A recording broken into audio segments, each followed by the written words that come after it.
Welcome to Planters Garden TV.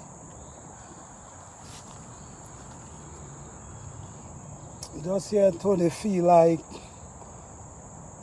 I wanna get a bell pepper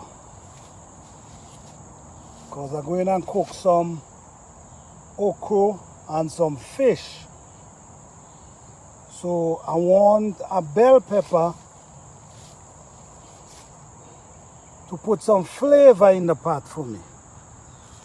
So I'm looking at this tree and I'm seeing this nice bell pepper here.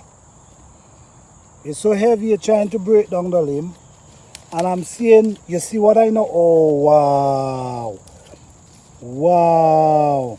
You see what I'm saying, guys? It's so heavy that it break down the limb. You see that, guys? This is the size of sweet pepper I'm growing, and they're heavy.